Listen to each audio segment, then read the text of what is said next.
अस्सलामुअलैकुम वरहमतुल्लाहि वबरकातुहू औज़ुबिल्लाहि मिनश्शैतानिर्रजीम बिस्मिल्लाहिर्रहमानिर्रहीम సూరా 17 బనీ ఇజ్రాయిల్ 81-111 ఆయతులు. బనీ ఇజ్రాయిల్ అనగా ఇజ్రాయిల్ సంతతి. ఆయత్ నంబర్ 81. ఇంకా ఈ విధంగా ప్రకటించు, సత్యం వచ్చేసింది, అసత్యం సమసిపోయింది, నిశ్చయంగా అసత్యం సమసిపోవలసినదే. మక్కా విజయం సందర్భంగా మహాప్రవక్త సల్లల్లాహు కాబా గృహంలోకి అడుగుపెట్టే సమయంలో అక్కడ 360 విగ్రహాలుండేవని, ఆ సమయంలో ఆయన చేతిలో ఒక బెత్తం ఉందని, ఆ బెత్తం కొనతో ఆయన సల్లల్లాహు ఆ విగ్రహాలను తడుతూ ఈ విధంగా పలికారని, అంటే సత్యం వచ్చేసింది, అసత్యం తొలగిపోయిందని అన్నారని, ఇంకా సత్యం వచ్చేసింది, అసత్యం ముందు నుంచే లేదు, ఇక తర్వాత కూడా రాదు అని అన్నారని హదీసులో ఉంది. ఆయత్ నంబర్ 82. మేము అవతరింపజేసే ఈ ఖురాన్ విశ్వాసుల కొరకు ఆశాంతం, స్వస్థత, కారుణ్య ప్రదాయిని. అయితే దుర్మార్గులకు దీనివల్ల నష్టం కలగటం తప్ప మరే వృద్ధి జరగదు. దాదాపు ఇదే భావం గల ఆయతు యూనుస్ సూరా 57వ వచనంలో ఉంది. దాని సారాంశం చూడండి. ఆయత్ నంబర్ 83. మేము మానవుణ్ణి అనుగ్రహించినప్పుడు అతడు వైముఖ్య ధోరణి ప్రదర్శిస్తూ ఓ ప్రక్కకు తిరిగిపోతాడు.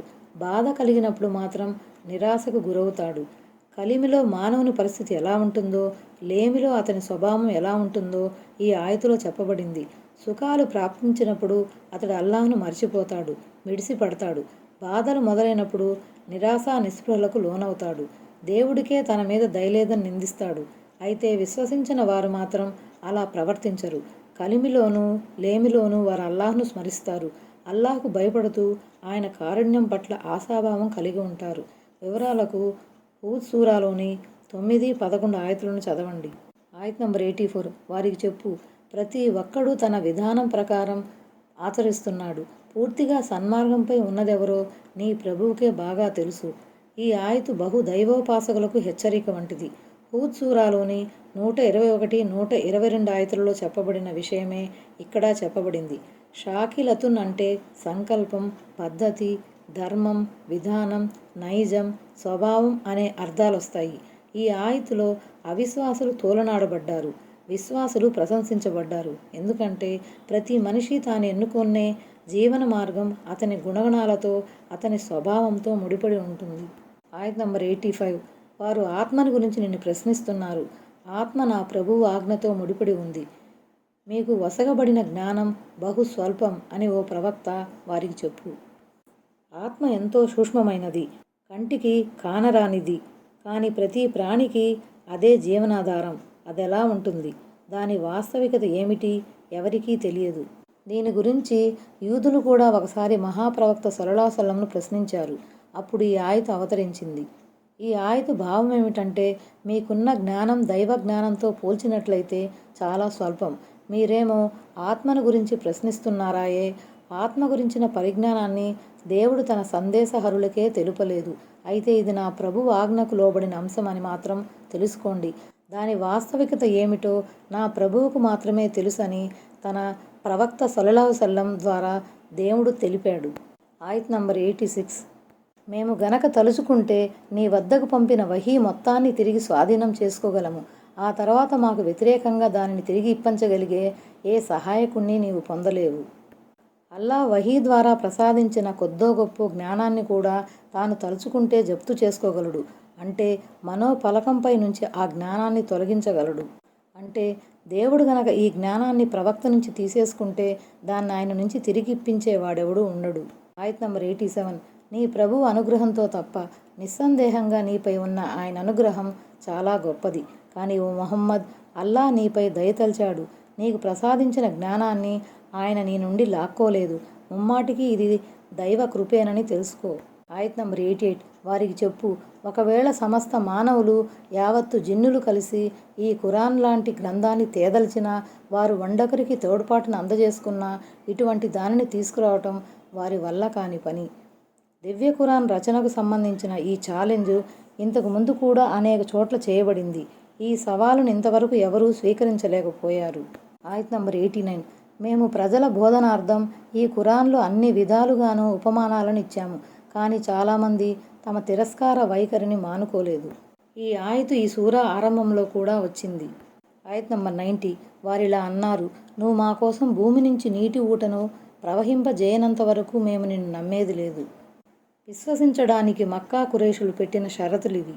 ఆయత్ నంబర్ 91. లేదా నీ కోసమైన ఖర్జూరాలు ద్రాక్ష పండ్లు గల తోట ఒకటి ఉండాలి, దాని మధ్యన నువ్వు అనేక కాలువలను ప్రవహింపజేయాలి. ఆయత్ నంబర్ 92.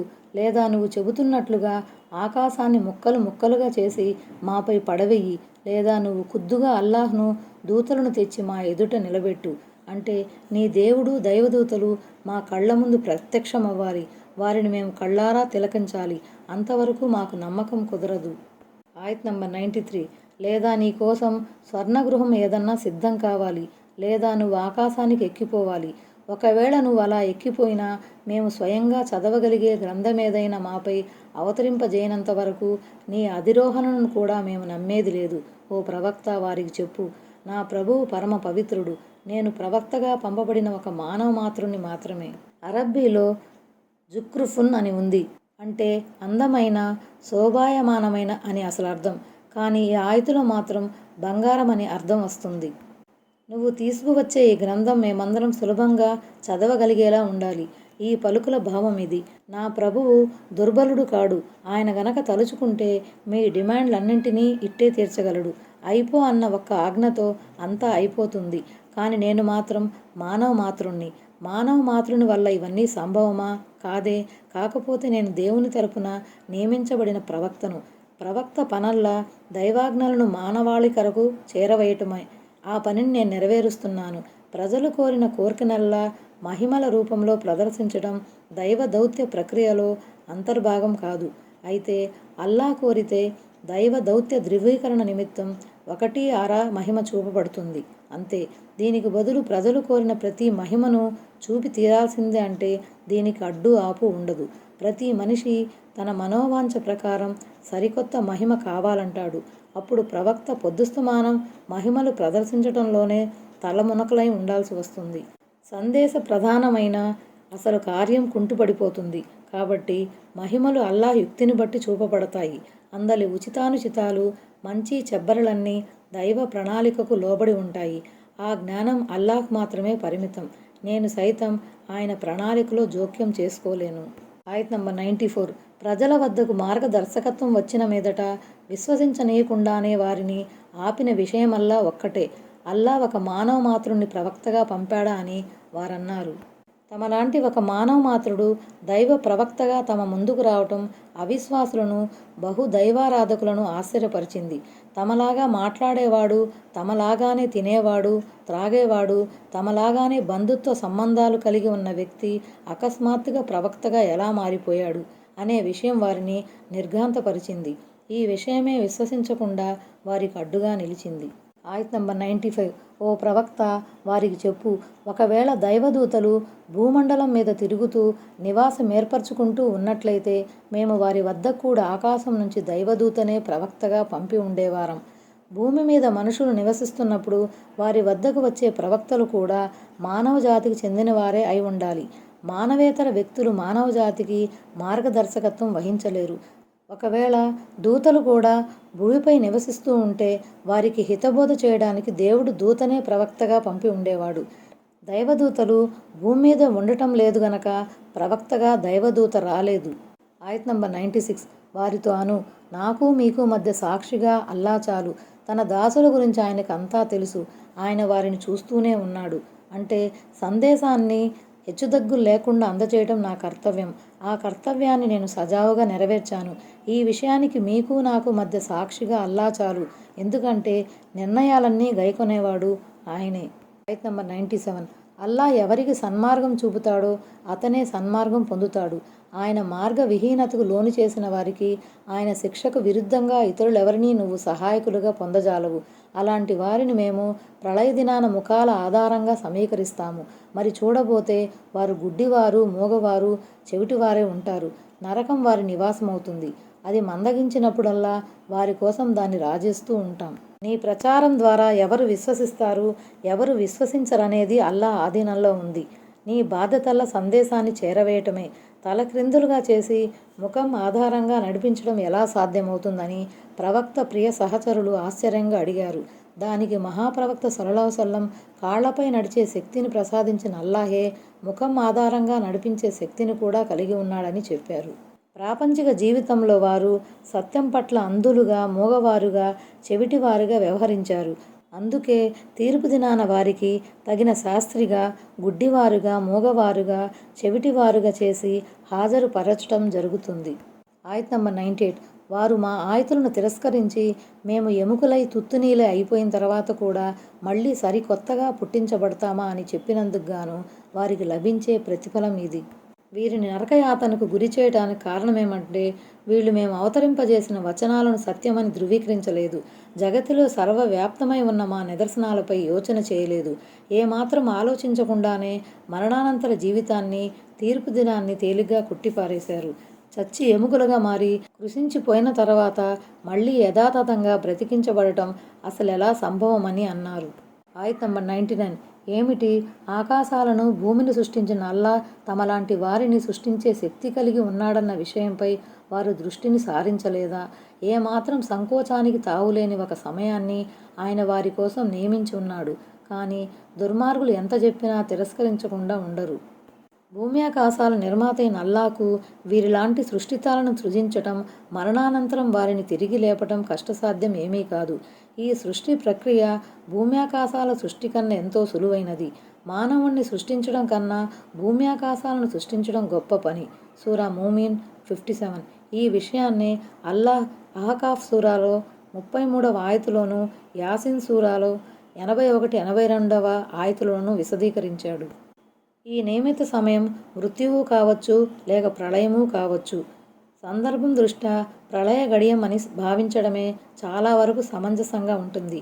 అంటే మేము వారిని మళ్ళీ బ్రతికించి సమాధుల నుంచి లేపటానికి ఒకానొక గడియను నిర్ణయించాము అని అల్లా సెలవిచ్చాడు. మేము వీళ్ల వ్యవహారాన్ని ఒక నిర్ణీత గడియ కోసం వాయిదా వేసి ఉంచామన్న వచనం కూడా గమనార్హమే. సూరా హూద్ 104. ఆయత్ నంబర్ 100. వారికి చెప్పు, ఒకవేళ నా ప్రభువు కారుణ్య నిధులే గనక మీ ఆధీనంలోకి వస్తే అప్పుడు మీరు అవి ఖర్చయిపోతాయేమోనన్న భయంతో వాటిని ఆపి ఉంచేవారు. అసలు విషయం ఏమిటంటే మానవుడు సంకుచిత మనస్కుడు. కష్యతల్ ఇన్ఫాక్ అంటే ఖర్చు పెట్టి అవజేసేస్తామేమో, ఆ తర్వాత దరిద్రులుగా మారిపోతామేమో అని భయపడటం. కానీ ఇది దేవుని కోసాగారం, అది ఎన్నటికీ తరిగేది కాదు. అయితే మానవుడు సంకుచిత మనస్కుడు. పీనాస్ అవటం వల్ల ఎక్కడా ఖజానా ఖాళీ అయిపోతుందోనని బెంబేలెత్తిపోతుంటాడు. ఆ విషయాన్ని అల్లా మరో చోట ఈ విధంగా ప్రస్తావించాడు. వారికే కనుక అల్లా రాజ్యాధికారంలో భాగం లభిస్తే ప్రజలకు రవంత కూడా ఇవ్వరు. సూరా నిసా 53. అల్లాహ్ అపార కరుణామయుడు గనక సరిపోయింది. ఆయన తన దాసుల కోసం తన ధనాగారాలను, ముఖద్వారాలను తెరిచిపెట్టేశాడు. హదీసులు ఇలా ఉంది: అల్లా చేతులు నిండి ఉన్నాయి, ఆయన రేయింబవళ్ళు ఖర్చు చేస్తుంటాడు, అయినా అందులో ఎలాంటి కొరత ఏర్పడదు. కాస్త చూడండి, ఆయన భూమ్యాకాశాలను సృష్టించినప్పటి నుంచి ఏ మేరకు ఖర్చు చేసి ఉంటాడో. కానీ ఆయన చేతిలో ఉన్న దాంట్లో తరుగుదల అనేది రాలేదు, అవి నిండుగానే ఉన్నాయి. ఆయత్ నంబర్ 101. మేము మూసాకు స్పష్టమైన 9 మహిమలను ఇచ్చాము. కావాలంటే నువ్వు స్వయంగా ఇజ్రాయిల్ వంశీయులను అడుగు. అతను వారి వద్దకు వచ్చినప్పుడు, మూసా నువ్వు చేతబడి చేయబడ్డావేమోనని నా అనుమానం అన్నాడు ఫిరౌను. ఆ 9 సూచనలు ఇవి: 1 చేయి, 2 చేతికర్ర, 3 కరువు కాటకాలు, 4 ఆహార ధాన్యాలలో కొరత, 5 తుఫాను, 6 మిడుతుల దండు, 7 పేలు, నల్లులు, 8 కప్పలు, 9 రక్తం.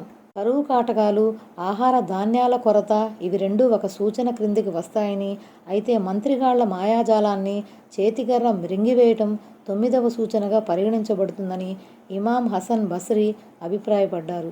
ఇవిగాక మరికొన్ని మహిమలు కూడా హజ్రత్ మూసా అలైహిస్సలాంకు ప్రసాదించబడ్డాయి. ఉదాహరణకు, చేతి కర్రతో ఆయన కొండరాయిపై కొట్టగానే అందులో నుంచి 12 నీటి ఊటలు చిమ్మటం, మబ్బు తునకలు నీడను కల్పించటం, మన్ సల్వా ఆహార పదార్థాలు అవతరించటం ఇత్యాదివి. కానీ ఇక్కడ 9 సూచనలంటే ఫిరౌన్ మరియు అతని జాతి వారు చేసిన 9 సూచనలే. అందుకే హజ్రత్ ఇబ్న్ అబ్బాస్ రజియల్లాహు అన్హు సముద్రం చీలి రహదారిగా మారటాన్ని ఆ 9 సూచనలలో చేర్చి కరువు కాటకాలను, ఆహార ధాన్యాల కొరతను ఒకే సూచనగా నమోదు చేశారు. అయితే తిర్మిజీలోని ఒక ఉల్లేఖనంలో ఈ 9 సూచనల వివరాలు దీనికి భిన్నంగా ఉన్నాయి. కానీ ప్రామాణిక రీత్యా ఆ ఉల్లేఖనం బలహీనమైనది. ఆయత్ నంబర్ 102. మూసా ఇలా సమాధానమిచ్చాడు: గుణపాఠంలో కూడుకున్న ఈ సూచనలను భూమ్యాకాశాల ప్రభువు తప్ప మరొకరెవరూ అవతరింపజేయలేదన్న విషయం నీకు తెలుసు. ఓ ఫిరౌన్, నిశ్చయంగా నువ్వు వినాశానికి గురయ్యావని నేను భావిస్తున్నాను. ఆయత్ నంబర్ 103. ఆ తర్వాత ఫిరౌను వారిని భూభాగం, రాజ్యం నుంచే పెకిలించి వేయాలని గట్టిగా నిశ్చయించుకున్నప్పుడు మేము వాణ్ణి వాడి వెంట ఉన్న వారినే ముంచివేశాము. ఆయత్ నంబర్ 104.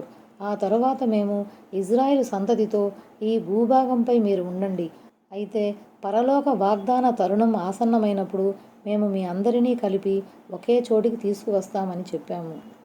ఈ భూభాగం అనగానే ఈజిప్టు రాజ్యం స్ఫురణకు వస్తుంది.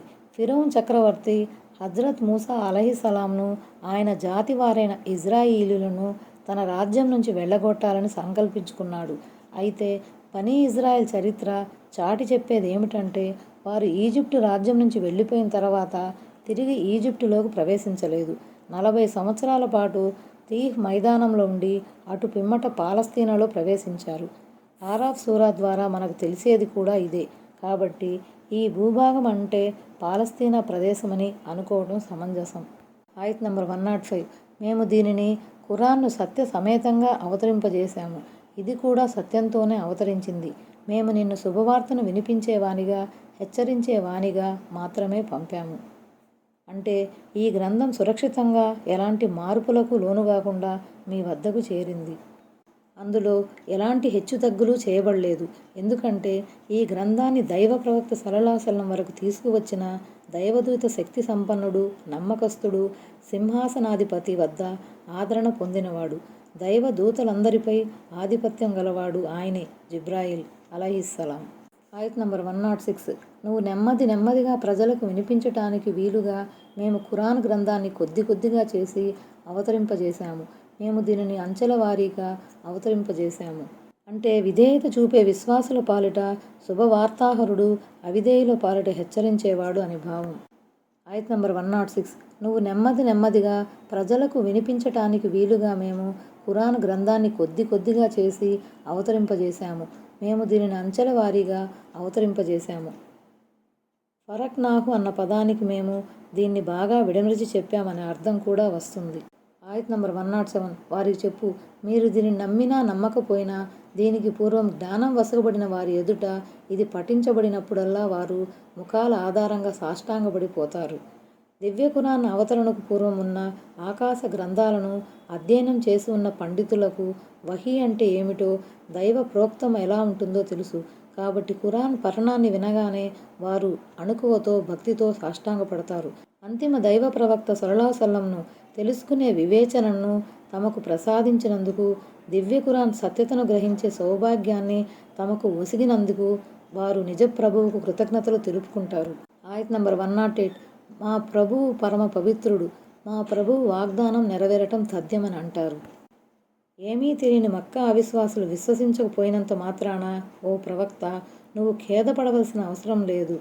వారు తిరస్కరించినప్పటికీ దైవదౌత్యం గురించిన అవగాహన ఉన్న జ్ఞానులు దానిని విశ్వసించారు. పైగా వారు ఖురాన్ పారాయణాన్ని విని దైవ సన్నిధిలో సాష్టాంగపడ్డారు. ఆయన పవిత్రతను కొనియాడుతూ ఆయన చేసిన వాగ్దానంపై తమకున్న ప్రగాఢ విశ్వాసాన్ని వ్యక్తపరిచాడు. అది చాలు. ఆయత్ నంబర్ 109. వారు విలపిస్తూ ముఖాల ఆధారంగా సాష్టాంగపడిపోతారు. ఈ ఖురాన్ వారి అణుకువను, వినమ్రతను మరింత పెంచుతుంది. చుబుకముల ఆధారంగా ప్రణమిల్లిన విషయం మరోసారి ప్రస్తావనకు వచ్చింది. దేవుని పట్ల భక్తి, కృతజ్ఞతాభావం తొణికిసలాడగా చేసిన ప్రణామం, మొదటి ప్రణామం సజ్దా. ఖురాన్ పఠనాన్ని వినటం వల్ల తమలో జనించిన భయభక్తులకు, అసక్తతకు, దీనావస్థకు ప్రతీకగా చేసిన ప్రణామం రెండవ ప్రణామం. ఆయత్ నంబర్ 110. వారికి చెప్పు, అల్లాహ్ను అల్లాహ్ అని పిలిచినా, రెహమాన్ అని పిలిచినా, ఏ పేరుతో పిలిచినా మంచి పేర్లన్నీ ఆయనవే. నువ్వు నీ నమాజును మరీ బిగ్గరగాను, మరీ మెల్లగాను పఠించకు. వీటికి నడుమ మధ్య మార్గాన్ని అవలంబించు. ఆ రోజుల్లో మక్కాలోని ముష్రికులకు అల్లా గుణవాచకాలైన రెహమాన్, రహీములు తెలియవు. అందుకే మహాప్రవక్త సల్లల్లాహు అలైహి వసల్లం నోట రెహమాన్, రహీం లాంటి పదాలు విన్నప్పుడు వారు కించిత్ ఆశ్చర్యానికి, అనుమానానికి గురయ్యేవారు. వారిలా చెప్పుకునేవారు, ఈయనగారు ఒక్క అల్లాను పిలవమని మాకైతే బోధిస్తున్నాడు తనేమో ఇద్దరేసి ముగ్గురేసి దైవాలను పిలుస్తున్నాడు. అప్పుడు ఈ ఆయత అవతరించింది. ఈ ఆయత అవతరణ నేపథ్యాన్ని గురించి వివరిస్తూ హజరత్ ఇబ్న్ అబ్బాస్ రజియల్లాహు అన్హు ఇలా అన్నారు. మక్కాలో దైవ ప్రవక్త సల్లల్లాహు అలైహి వసల్లం ఒకప్పుడు దాక్కుని ఉండాల్సి వచ్చేది. ఆయన సల్లల్లాహు వసల్లం తన సహచరులకు నమాజు చేయిస్తున్నప్పుడు కాస్త హెచ్చు స్వరంతో చేయించేవారు. బహు దైవారాధకులు ఖురాన్ను విని ఖురాన్ గ్రంథాన్ని అల్లాహ్ను ఆడిపోసుకునేవారు. అప్పుడు అల్లాహ్ ఆయన్ని ఉద్దేశించి, ముష్రికులు ఖురాన్ని విని దూషించడానికి ఆస్కారం కలిగేలా మరీ బిగ్గరగా పఠించకు, అలా అని నీ సహచరులకు కూడా వినబడకుండా పోయేలా మరీ మెల్లగానూ చదవకని బోధపరిచాడు. ఒక సంఘటన. ఒకరోజు రాత్రి దైవ ప్రవక్త సల్లల్లాహు అలైహి వసల్లం నడిచిపోతూ హజరత్ అబూబకర్ సిద్దిక్ రజియల్లాహు అన్హు నెమ్మదిగా నమాజ్ చేస్తూ ఉండటం చూశారు. ఆ తరువాత ఆయన సల్లల్లాహు అలైహి వసల్లం హజరత్ ఉమర్ రజియల్లాహు అన్హును కూడా చూడటం జరిగింది. ఆయనేమో హెచ్చు స్వరంతో నమాజ్ చేస్తూ ఉన్నారు. ఆయన సల్లల్లాహు అలైహి వసల్లం వారిద్దరినీ దర్యాప్తు చేయగా, నేను ఎవరిని విన్నపాలు చేసుకుంటూ ఉన్నానో ఆయన నా విన్నపాలను వింటూనే ఉన్నాడని హజరత్ అబూబకర్ రజియల్లాహు అన్హు చెప్పారు. నా ఉద్దేశం నిద్రమత్తులో ఉన్నవారిని మేల్కొల్పటం, షైతాన్ను తరిమి కొట్టడమని హజరత్ ఉమర్ రజియల్లాహు అన్హు చెప్పారు. అప్పుడు దైవ ప్రవక్త సల్లల్లాహు అలైహి వసల్లం కంఠాన్ని కాస్త పెంచమని అబూబకర్కు సలహా ఇచ్చి, నీ కంఠాన్ని కాస్త తగ్గించని ఉమర్కు సూచించారు. మిష్కాత్. కాగా ఈ ఆయతు దువా నేపథ్యంలో అవతరించిందని హజరత్ ఆయిషా రజియల్లాహు అన్హా అన్నారు. ఆయత్ నంబర్ 111. ఇంకా ఇలా చెప్పు, ప్రశంసలన్నీ అల్లాహ్కే శోభిస్తాయి. ఆయన ఎవరినీ సంతానంగా చేసుకోలేదు. తన విశ్వ సామ్రాజ్యంలో ఆయనకు భాగస్వాములెవరూ లేరు. ఒకరి సహాయ సహకారాలపై ఆధారపడడానికి ఆయన ఏమాత్రం బలహీనుడు కాడు. కాబట్టి నువ్వు ఆయన గొప్పదనాన్ని ఘనంగా కీర్తిస్తూ ఉండు. అస్సలాము అలైకుం వరహ్మతుల్లాహి వబరకాతుహు.